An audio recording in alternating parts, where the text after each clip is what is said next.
Hello, hello, hello, New Haven and the internet, whoever is out there listening. Welcome back to Arts Respond on WNHHLP 103.5 FM New Haven. I'm your host, Lucy Gellman. I have a little bit of a frog in my throat because my toddler very generously gave me a horrible cold, but that does not keep us from connecting, especially on Zoom.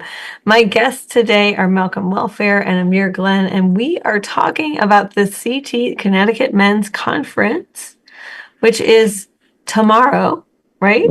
Yes, tomorrow. No, but I almost said March. I don't even know like what month it is at this point.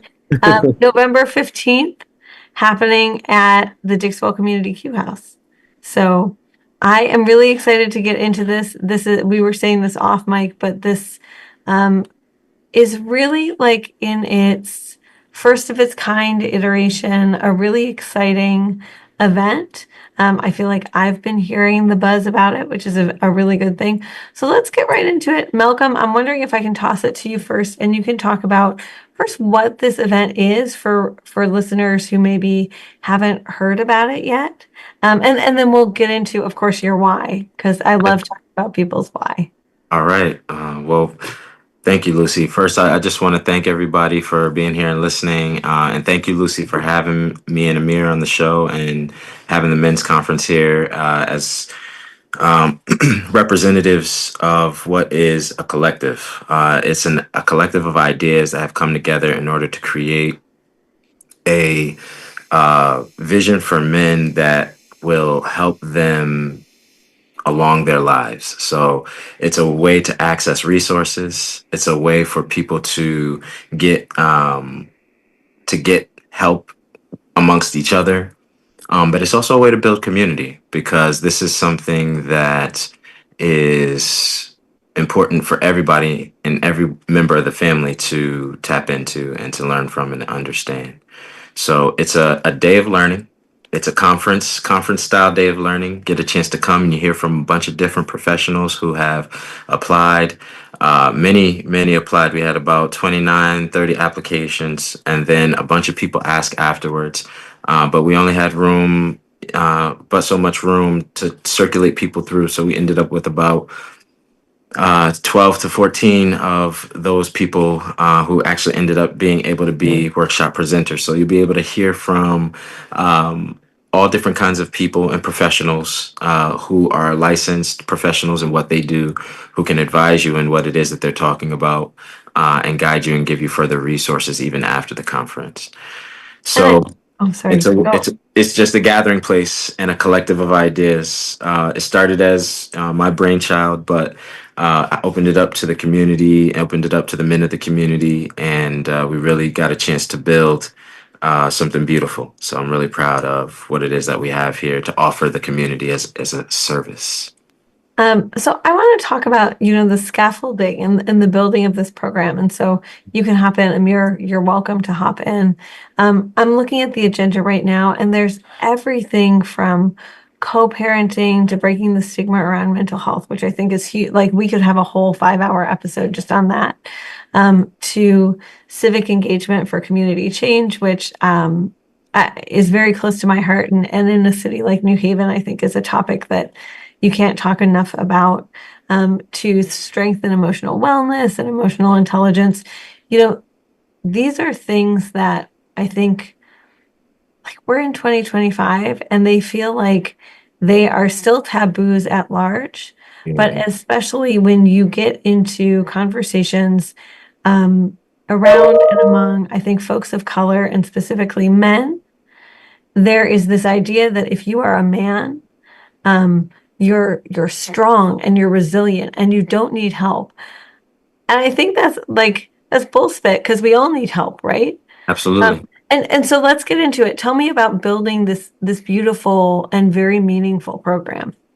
I love what you just said, Lucy, around just kind of like the stigma that we embody, but it's also embodied and proliferated through society too. And that's also why this conference was envisioned, because, it's not just an internal problem amongst men and manhood. It's also an external problem that also creates those expectations within society and creates those kind of situations where you have those expectations and mindsets within self. but I want to toss it to Amir because he was a part of the planning committee, Yeah. and saw some of the process of how this was started.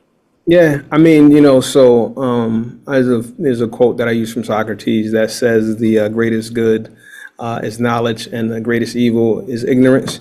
I think a lot of the time when it comes down to men, we are sitting in situations where we just don't know. And I think that was the key factor on the actual programs that we decided that we were going to, to talk about with all of the men. So like you said, mental health is a huge thing. We want to try to remove the stigma off of it. Me, as somebody that lives in therapy, my children are in therapy, it helps me through my day to day. So I want to be able to help to get people to remove that. Like, it's good to talk to somebody about your feelings and tap in. But also, we understand that sometimes relationships don't work out and there are children that are created. How do you navigate being a parent in that type situation? Of course, there's the huge factor of financial literacy. There are things that just people just don't know. Me personally, I have my own nonprofit organization, Wealth Beacon Group Foundation. We have a program called Shine Academy that is actually going to be is at Stetson Library every Wednesday, where we just teach the basics of financial literacy. But these things are so important, and we need to get more men involved in this because if when men have an understanding of things, they can do things differently, and then we can be the opinion leaders for other young men that are coming up. And so this is why it's so important that we pick those individual things. Like I'm super excited, and this is Malcolm's. Like I said, I keep telling Malcolm, this is your baby, man. I'm just here to support wherever you need me. I'm here. And I really appreciate the support that you've given, specifically around the meetings that we had leading up to the point where we are now. I just wanted you to talk a little bit about that as well. What was your experience like being on the planning committee, meeting every week with the men and having those conversations? Yeah, I mean, well, that right there is it's a good space. I particularly love the barbershop. The barbershop is where a lot of times men get a lot of conversations done. But to be in a room full of other men, as we talked about Shador Sanders, we talked about that whole experience and how like black fatherhood looked like it was being attacked. We talked just about different things in the community, how we can be impactful and how we can share together. And I'm another big proponent of just having like-minded individuals trying to make impact together. That's what it's all about. And sometimes I met a lot of brothers that I just didn't know. And we're connected now on social media and we're talking to each other and we're lifting each other up. This is what's important in community is that you make those connections with other individuals that are on the same track that you are. And Hmm. so it's super duper powerful and super duper important that we continue to do this work. Absolutely. Yeah. And Lucy, one of the things that I think is important is preserving history, especially when it comes to teaching the youth how things were done and created. And so this whole thing started as a conversation with myself and another board member, Tommy Veal, and at the Dixwell Q House Community Center. And we were in board meeting and we were talking about different different programs, and I was talking about men's needs and kind of how things we kind of don't have any spaces for men.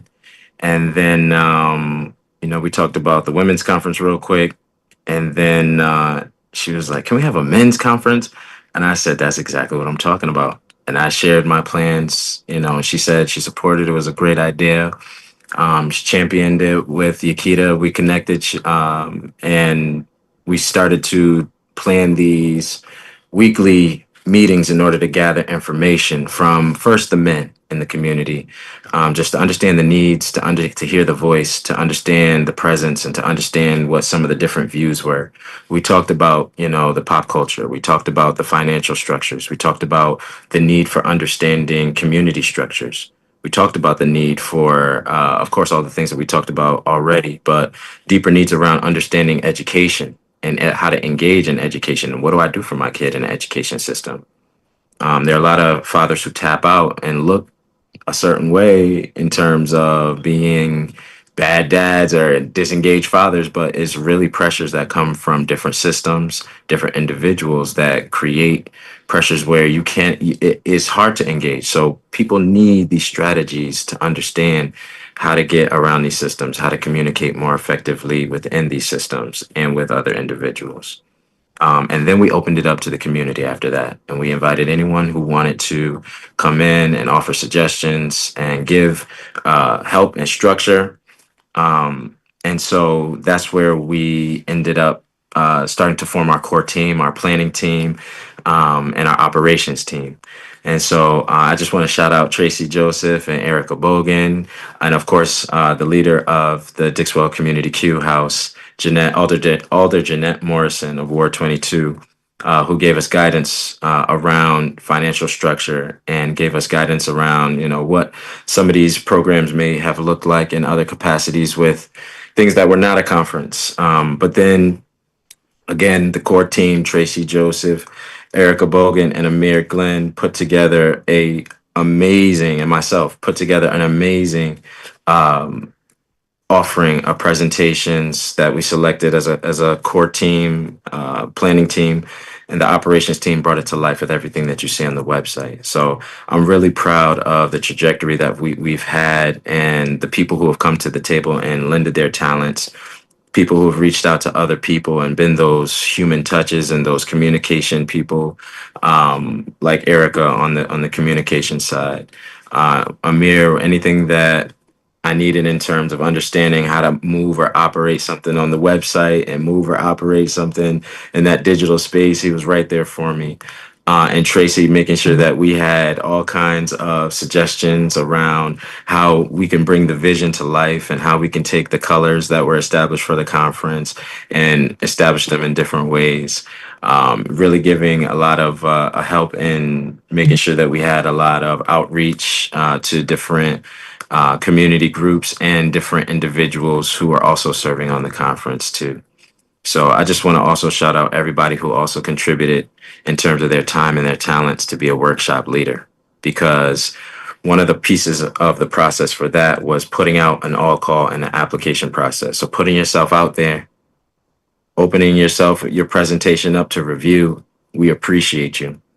Not everybody was selected, but we appreciate you. And we want you to know that your presentations and your contributions were all valuable. But even that process was tough. So going through that selection process and narrowing it down and sitting there for hours, going through it for hours. I was just going through calculating. I've spent about in the last 3 months about 2,000 phone hours on one aspect of this conference. So this has been a grueling process, and I want people to know that, like our generation is finding out, these things didn't just happen. The work has to go in, the vision has to be there, and the vision has to stay consistent. So it's been a pleasure to lead this group and this team. It's been a pleasure to convene these meetings with the community. And that's how the sausage was made, Lucy. So I want to take a couple steps. There's so much to unpack here. Mm. I want to take in a good way. I want to take a couple of steps back and ask both of you about your own why, because so much goes into this work, and it is meaningful and worthwhile work. But that doesn't mean that you don't get exhausted, right? Even again, before we were on mic, you said, "I'm tired," and of course you're tired. You just talked about spending 2,000 hours on the phone, Yeah, Yeah, I mean we were up till 6 this morning on the phone, talking and organizing and getting things ready and prepared for people. yeah. So let me throw it to Amir first. But I want to hear, from both of you about your why. What motivates you to do this work on top of the full-time work that you're already doing? Yeah. So I think the main reason why is because it's needed. And I'm a big proponent of, like, when I find something good, I want to share it. I want everyone to have a piece of it. And so that's my main why, is because it's needed, and this is something good. This is something that actually will impact lives for the better. And as I see a lot of our brothers out here, they're hurting. They need direction. And this is where they can come and we can come together and not only, point you in the right direction, but we can take arms with you and we can walk you through the door. And, like it's big to be able to see someone, be uplifted and whatever they need, and again, it's just, it's even, I just want to go back to even what Malcolm said about like the people that are actually going to be presenting the workshops.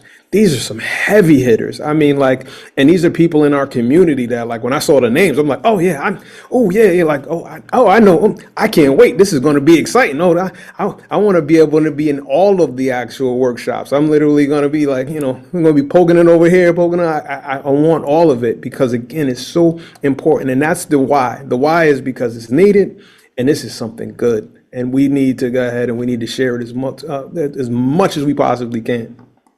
Go to that website, y'all. Y'all heard them. Who's gonna be there? Go to the website, ctmensconference.com. Hit it up, ctmensconference.com.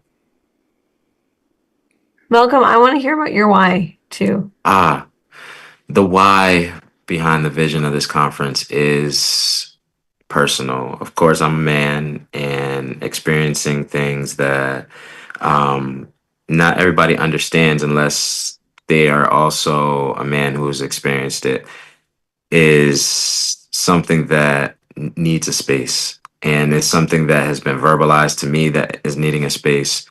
And being able to create that space not only strengthens each individual man, it gives the community a better chance at reducing violence. It gives a chance to communicate and network with each other and build communications intergenerationally.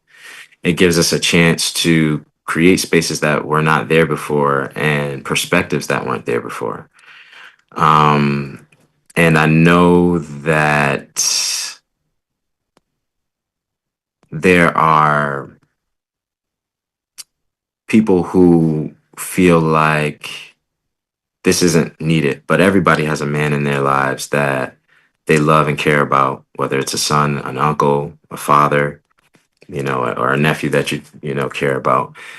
And it's important that we know about the intricacies of manhood development, just like we are starting to learn that there are specific intricacies that we need to understand, embrace, and know about womanhood development. And so having spaces in the community that are already established, like the Women's Summit, and having those examples are part of my why. Seeing those powerful examples of space given to provide understanding, knowledge, and specific tutelage is a part of my why. But more importantly, just to also counteract a lot of the things that we're seeing in this current time in terms of deterioration for whatever reasons they may be, whether it's political, whether it's social, economic, whether it's, um, internal and individualistic deterioration. There are levels to what we're doing at this conference that help solve that. So the workshops are one thing, but then at the end of the day, there's the men's only circle where we're going to be mapping out what we have in our community and what we can do within our state in order to help and better the lives of everyone, all of our families, every member of our families. And that's going to start at every level, from the individual level of, okay, well, who needs to go to the doctor and who needs health resources, to who can help these people get health resources, all the way to, all right, well, who can help drive the dollars to help these people who are helping get these health resources so that way these are actual viable resources for communities. And so that's the business that we're going to be handling that day. And that's the why. That's my why behind envisioning the conference and making sure that the vision stays true to not just a beautiful day where everybody comes and learns, but we're actually walking, as Alder Jeanette Morrison would say, we're walking away with some tangibles. People are walking away with some things that we can actually see, use, and grow from. And she's got it spot on. That's exactly the vision. That's the why. Yeah, I just want to tap into is that, even though it's called Connecticut's Men's Conference, this is open to everyone. It's open to men, women, and children. So the biggest Yes. thing is I always point out the fact that, my family is who I am. So Yes. they're going to be there. My wife's going to be there. My sons and my daughters are going to be there. It's important for not only for men to feel like, we have a safe space, but it also feels important when we know that our wives and our mothers and our sisters are up there to help uplift us out of our current situation as well. And we know that they have our back. So this is important for not only for men to come, but women, so that you can also have an understanding of kind of what men are going through and and to be a support in that. So again, this is open to everyone. So we want to see everybody there. Everybody, every race, every creed, we want to see everybody there.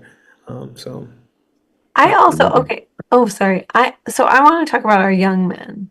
Malcolm, you brought this up briefly. I think about this a lot because I'm raising a son and he's young. I mean, he's under 2. And so I'm at that sweet age where like I get a lot of control, right? I can control what he listens to and I can keep him off screens.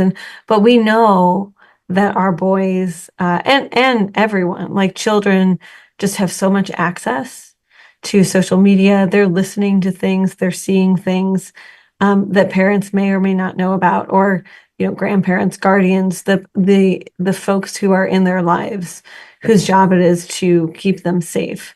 And I think in many ways, it has become harder to know all of the things that are out there because social media is like it's like everywhere. And if you have access to a phone, you have it, right?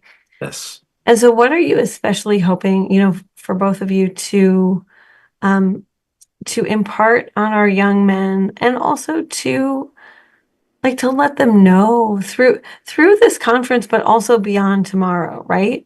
Yes. As you sort of wrap your arms around them and think about the services that are available and the resources that we have available to us in the city and in the state. Well, first and foremost, everything that is here is for them. The young men can come through and learn at any level. There are bright young men who can learn how to be real estate agents as soon as they're age ready. And we have that offering here. There are young men who need to understand, where to go for mental health resources or how to take care of their bodies in terms of high blood pressure or what it is that whatever ailment that they're going through, and that is there. We also have teen financial literacy, specifically curated by a teen will be there teaching. So it's made by a teen, taught by a teen. She's there waiting for you all to register with her to make sure that that knowledge is absorbed, and so that resource will be there. But I also, everyone knows that I'm an educator. I'm a public school teacher, but also a business owner. And my business is especially around technological implementation, digital citizenship, digital equity, AI implementation. And Good to Go Services is especially concerned about our young people, especially, the concerns that you brought up around your young son, Lucy. Because what you said is exactly the issue. It is everywhere. And even if you don't have access to a phone, someone else has access to a phone, or your friend's friend has access to a phone. So, building a society that is smart around how we handle those issues and that exposure is also, what it is that we're here trying to galvanize and talk about. One of the biggest issues that came up in the men's only sessions in the beginning, and I hope they are okay with me sharing this, but I feel like we are okay with this, is that there is a need to bridge the intergenerational gap. And one of the biggest gaps is the usage of technology and how we implement technology. And so that's why one of the biggest things that I said to Amir is like this website needs to be intuitive and smart for everybody to kind of use, multi-platform. And he was able to do that. So it's like even embedded in the services that we provide down to the website, these things have been talked about, brought up in community, thought about, and then tried to be serviced to. So that's what we are in the function of doing is hearing, communing, hearing, and then producing so that way people can benefit. And making sure that our young people understand that they are they are the 50% of that. And I'm moving toward the other 50% side as I start to move toward middle age, So as You're as still young. Yeah, So very much so. Very much so. As a 38-year-old man, I got a little bit more time, but it's time to start passing the torch. And so that's why teaching people how the sausage was made. And, if you have a vision, go out there and this is how you execute it. And that's why we have sessions like the civic engagement session where you can learn how to engage the different levels of the Hmm. society. And so young people need that too, because voting age starts at 17 and a half. Yep. So it's important that people learn how to access, learn how to implement, and learn how to take what's in their mind and in their brain and share it with people so that way it can grow. That's what this is all about. and for you also, I wanted to ask about, since you mentioned voting, which is so important, Mhm. perhaps more important right now than it has been for a very long time, because I feel like we are on thin ice with our right to vote. Yes. Um, one at least one of the panels is about civic engagement very directly in ways that you could argue a lot of these are about civic engagement because things like financial literacy, health around money, mental health, that is also a way that you build a society that is engaged and can stay engaged, right? Um, but I talked to a lot of youth before this recent election. It was a municipal election. And a lot of them said, I just didn't vote because I didn't care enough. Are you hearing a lot of that? Both of you as you interface with youth? No, I hear it all the time, and always try to be an advocate for voting and being involved in community when it comes down to politics. But what I've also found is that most of the time, people, it goes back to my original quote. People just don't know, like, they don't understand exactly what's going on. So like they're like, well, my vote doesn't matter.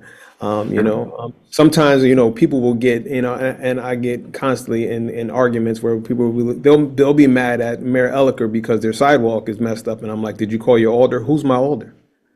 What is all Like, of that? What do they what's an do? alder? What's Yeah. an order? What do they do? Okay, Right. well, Yes. let's go to the website. So there's a website for that. Right. Like, yes. And So like, and We oh, actually have sorry.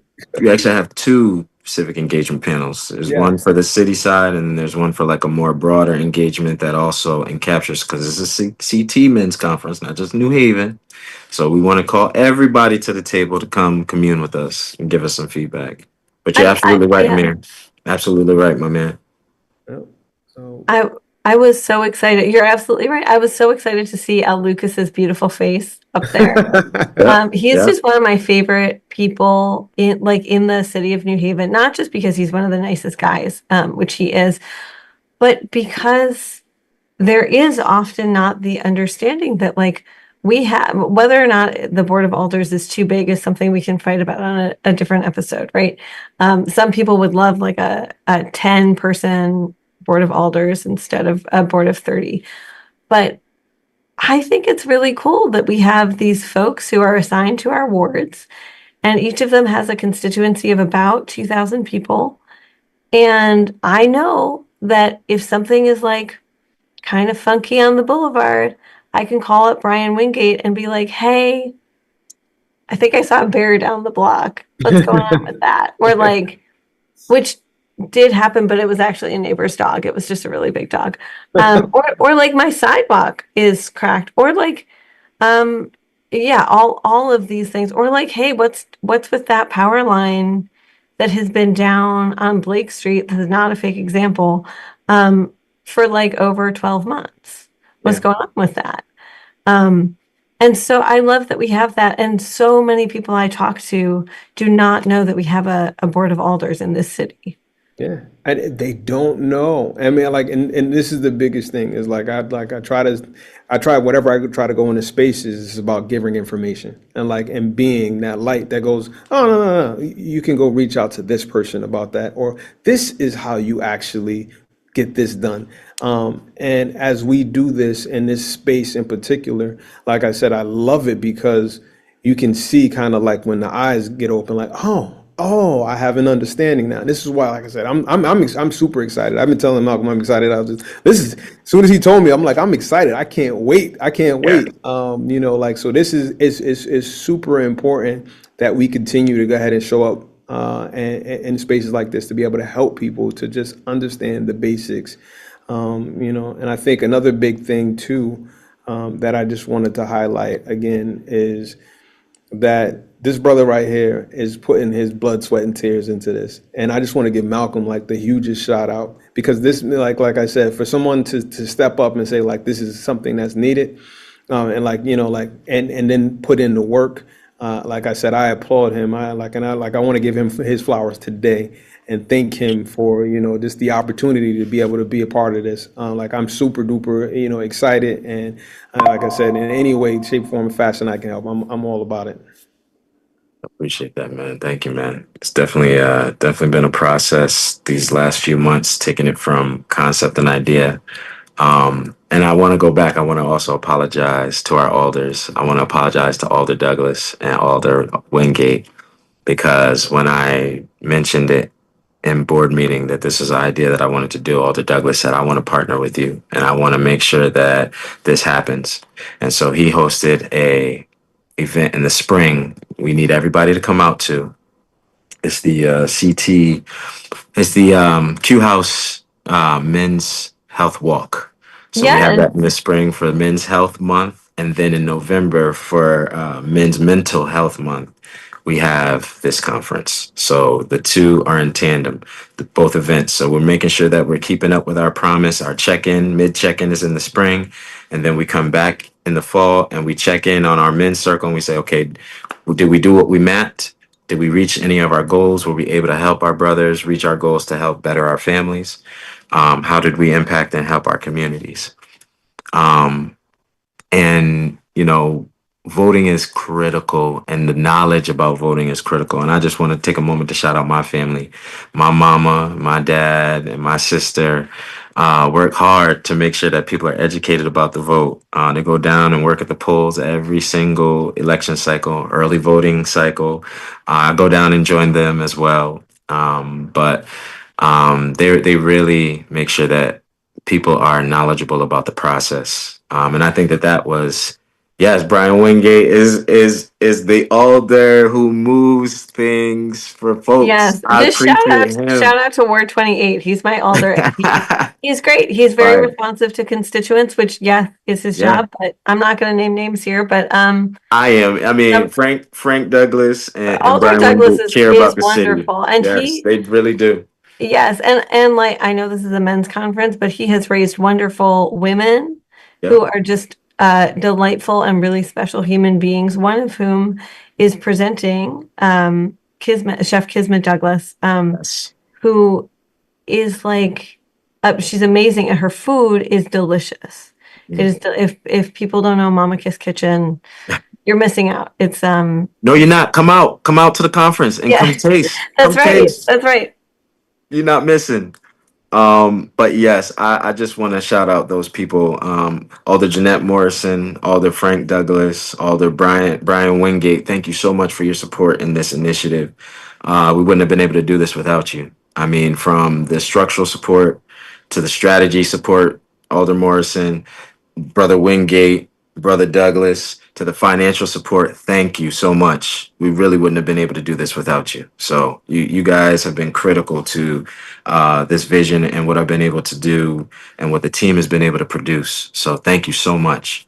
But also, while I'm naming names, shout out to my mama, Harriet Welfare, Maya Welfare, my sister, and my dad, Harry Welfare, my daughters, my three daughters. I love them.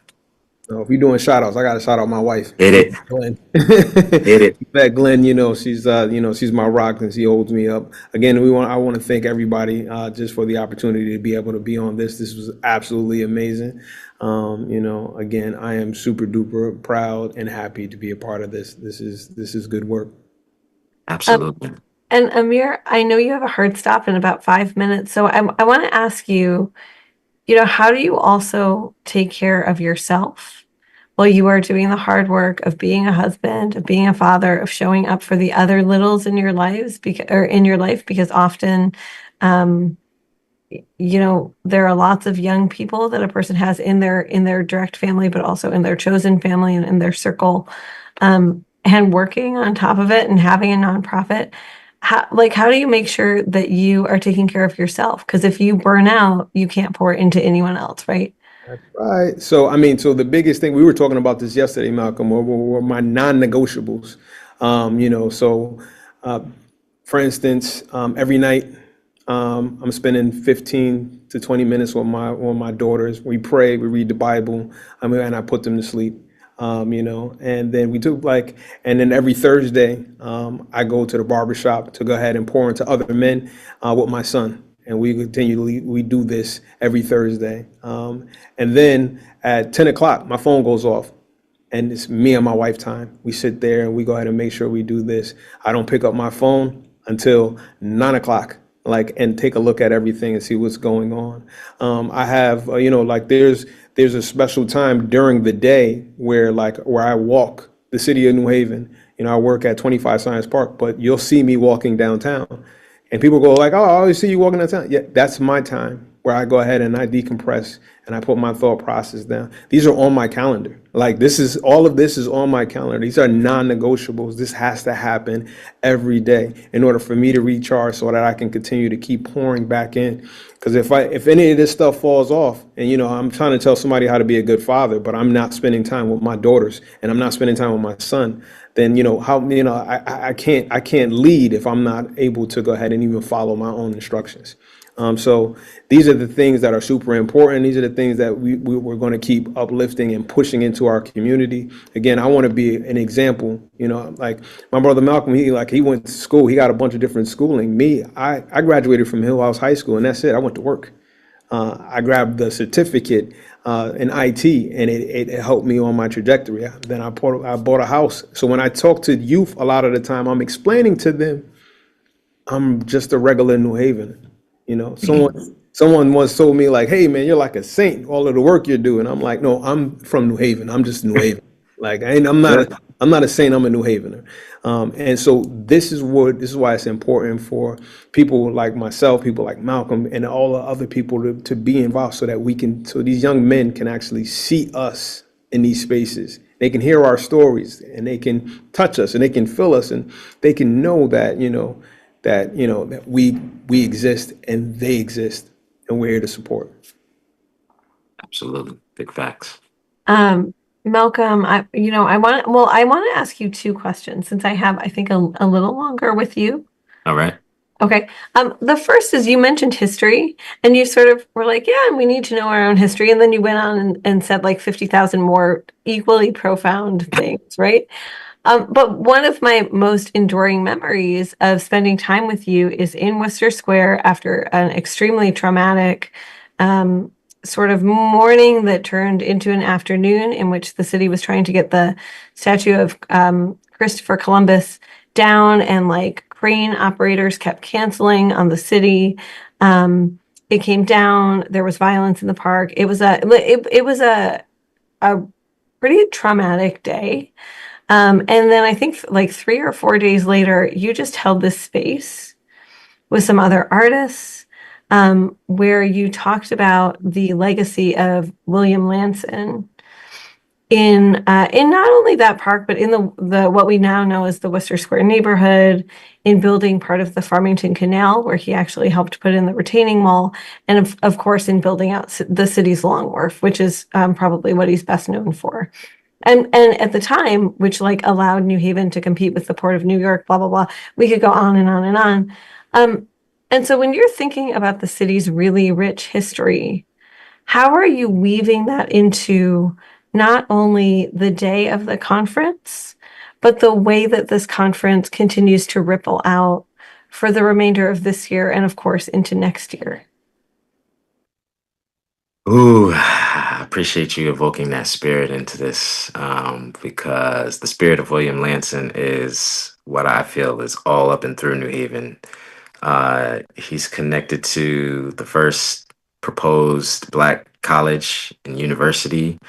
He's connected to our governmental system and structures. He's connected to, of course, the land and the very space that we occupied that day in order to exemplify that, protest doesn't always have to be one way. We can take up space in other ways, and we can actually take up space and educate people.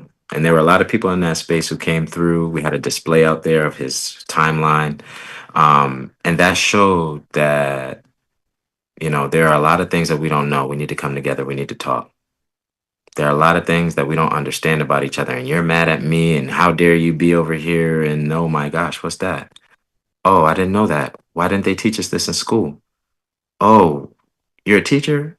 Well, what's this? Oh, you're part of the Amistad committee? Okay. Oh, you have a statue of him going up over on Farmington Canal. Oh, so all of these things lead to this this common story that often gets separated and pulled apart and pulled into all these different places, where if we actually looked at it as one thing, we could actually see that we're all a part of the story. We all contribute. We all have a stake in what's going on in the current. But we all have a story, and we all have a history of how we got here, and that's important. And being honest and truthful about that history, and being honest and truthful about that trajectory, is what makes things better. Having space to talk, having space to be honest about how you feel and what it is that you see needs to be done, but then actually doing something about it, is what the answer truly is. So I really appreciate William Lanson's example, because that's what he was all about.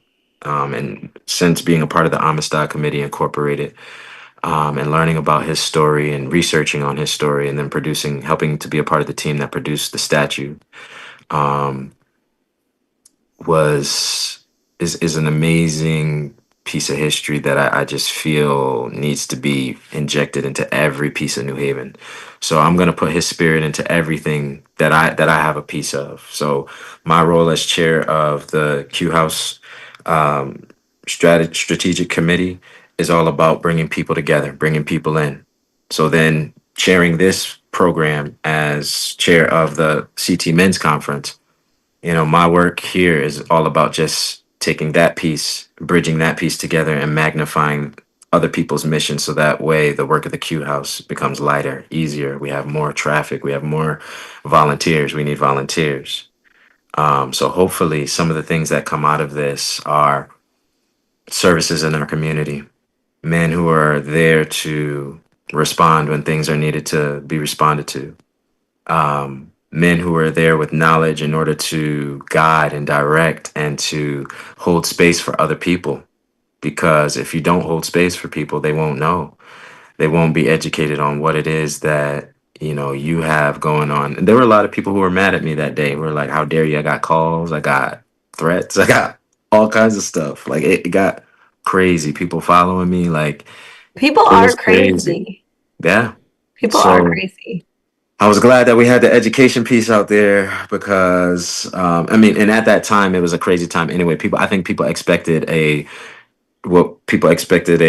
typical protest that looked like people going to the streets and being loud and voicing their opinions in that way. But I think it was a little different from what they expected, and so that kind of also de-escalated things. And we're out there drinking tea, singing songs, playing guitar. It's a different type of protest, but it's still one where it's like we occupied the space. People asked questions. People came out, had an issue with us, and we explained why we were there. And then we asked them to go look at the board. And then they got educated on city systems, city history, and the organizations that are facilitating these things. So I feel like the conference can do that same thing, and that's the spirit of William Lanson and the conference, because this is a hub. It's a starting point. This is where we come, and it's also a landing point. This is where we come back to next year. So we're going to look at that map that we're going to have at the end. I really hope people stay until the end of the day. We're going to be feeding people for free. So stay to the end of the day, get your plate, come in. And we want the men to come and asset map with us. We want you to come and figure out what you have to offer other people, so that way we can offer others a larger offering of whatever anybody wants. Like we can be sustainable. Amir, thank you, brother. I really appreciate you. No, Thank you for your time, bro. no problem. I will see you guys tomorrow. Yes, see you tomorrow. All right, I'll see you tomorrow. All right, Take good everybody, care. be Yes. careful and be safe. All right. Yes, be careful, be safe. So I also want to ask you the same question that I asked Amir, and I also just want to say, as you were talking, the Q House is also living history, right? I mean, we have so many things. And even like on that sort of 2 or 3 block stretch of Dixwell Avenue, there's this beautiful, like the Q House. And then what's happening with Concat Place at Dixwell across the street is very exciting. New history. And then when you go up a little bit further and you've got Dixwell UCC and Varick, like right across from the street from each other, and that's like 500 years of history together. Right. And then, of course, there is that beautiful mural of Mr. Boucher, right? Yes. And so you've got sort of like this gorgeous 2.5 block constellation of Black history in New Haven. And the Q House is very, very much a vital part of that, right? I don't think New Haven would be what it is today without what the Q House was in the second half and really the last 25 years of the last century. Yeah. And when you hear folks talk about what the Q House meant to them, especially when they were coming up in New Haven as children, Mhm. it's very meaningful. Like Yes. I feel emotional when I think about it. Yeah. So I love that you are thinking about how to better utilize the space and to also say like, hey, this is a community space. This is open to the community. Yeah. And the conference is one of the ways that you're bringing folks into the space. But the last question I wanted to ask you was the same question that I asked Amir, which is, when you are pouring so much into everyone and everything else around you, including your nuclear family, but also your greater New Haven community and your educational family, how do you also make sure that you're taking enough care of yourself to not burn out? And my fraternal family. So yeah, absolutely, because that came up as a point of discussion most recently, actually with a team member, and it was like, we're here trying to get this done. I'm trying to stay concentrated, and we want to get things finished. And I said, yes, I know, I understand that, but I also have to make sure that I make time for things like my fraternal life, so that way we can have support for the conference, because if we're building things in isolation and we know nobody knows about it, that's not going to be helpful. So just explaining what it is that I have to do, because I do have a busy life and I am involved in a lot of things. You just talked about the Q House and the history of the Q House. I'm on the Q House board, and honoring that history is a part of what I feel is my duty as an advisory board member. Making sure that that history is connected to the current, and that the kids of tomorrow can appreciate the space and uphold the space is important to me. So people like Nathan Joyner, Buddy Minch, George Minchin, those are people who also feel the same way and worked hard on helping to develop the output and the planning for this conference on the men's side. Um, and that's some of the things that we talk about: making space for ourselves, making sure that we're explaining what it is that we're doing and what we're going through. So that way, when we do have those boundaries, it's not like, well, you're not paying attention, or you're not being responsive, or you're not, I am, but I also have to recharge too. And here's the explanation for that, and here's why. So being that way with my daughters, explaining to them, even though they're young, I know daddy has another meeting. I know, but being able to take them to meetings sometimes too is helpful. That's a solve. Being able to show them the work, always being able to show them the work. That's the biggest thing. Like, all right, you're busy, you're doing all these things. Okay, but what are you doing? Where is it?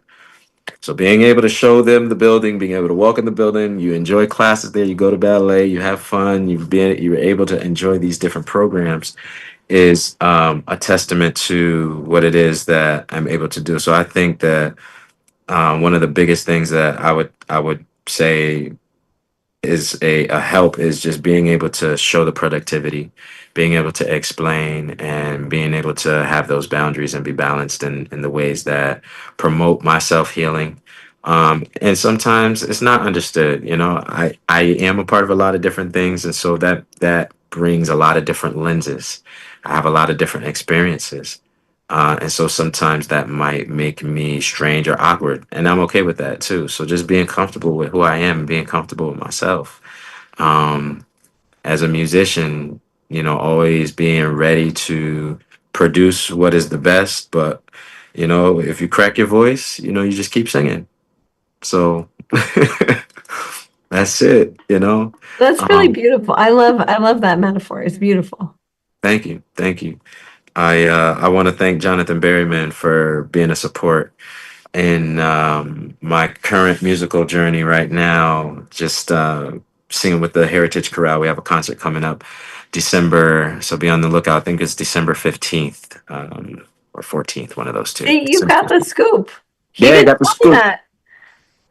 Trying to give the scoop early so that way people can fill those seats early because we had a packed house last year, so you don't Yeah. want to miss the show.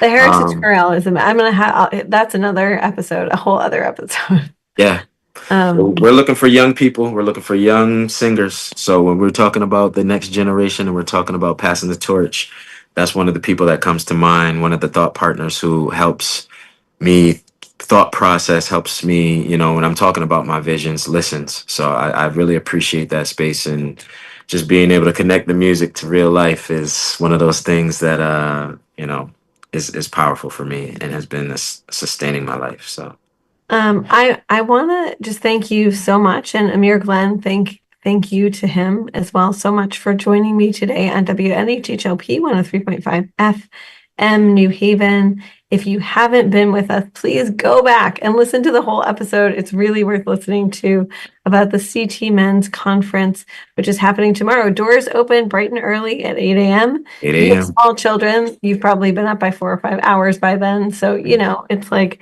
um, get your coffee, get a breakfast sandwich, walk on in. We will And have food available if you know, beautiful. want to have a light breakfast on us. You can come in and do that. Some eggs, some pastries. You know, we getting a little fancy on you. So it runs from 8 a.m. I'm pulling up the whole schedule, 4 8 a.m. p.m. to Yeah. 4 p.m. At the Dixwell Community Q House on Yes. Dixwell Avenue. Can't miss it. And if you are thinking, oh, I don't have the website's super easy. It's ctmensconference, that's one word, .com. Boom. Mhm. That's There it. you go. Malcolm Welfare, thank you so much for Lucy, spending thank time with you. me. Have a beautiful day. I was looking at, so the sun's like trying to do something. Okay. All right. Yeah. And just have a beautiful conference tomorrow. I think you know, there will be, of course, the immediate effects of tomorrow, but this sounds like something um, you know, like the good juju will just keep on giving and giving and giving. And so I love That's that. what we hope. Thank That's you what we so hope. much. I really appreciate you. Lucy, Harry, thank y'all. I really appreciate y'all for hosting us and Thank you giving us a so much. voice. Thank Thank you. you so much. And yes, shout out to Harry Droz. He is the man behind all the magic that lets this happen. So, Harry, thank you. I appreciate you too.